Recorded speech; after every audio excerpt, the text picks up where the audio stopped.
Coming off his knee injury last season, we now have an interview from Vital MX with Malcolm Stewart. And from all available reports or comments, whatever, from his teammates and people around him, apparently he is a rocket ship right now, which is good.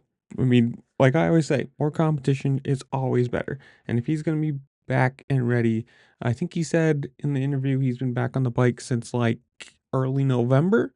So by the time A1 comes around, he's going to be well into training, well into his fitness. This isn't going to be a 2 week, quick as you can get ready and race. No, this is, months of time and prep and fitness and getting everything back, his knees strong and everything.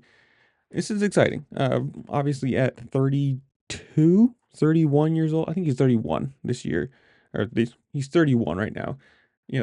These are his, I don't want to say his last years. Let's not be crude about that, but like he's really, if he wants to start winning and winning championships, he's got to start now with all the Lawrences and Degans coming up and everybody else.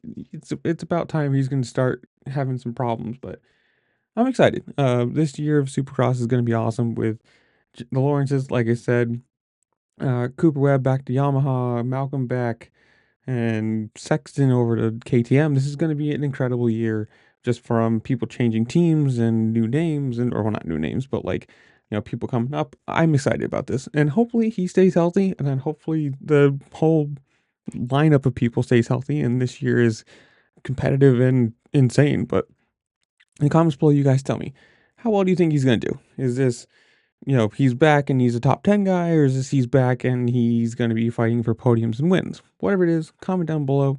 While you're down there, make sure to like, share, subscribe, do all the fun things this platform allows you to do, because it really just helped me out and I appreciate it. And with that, I will see y'all later. Peace.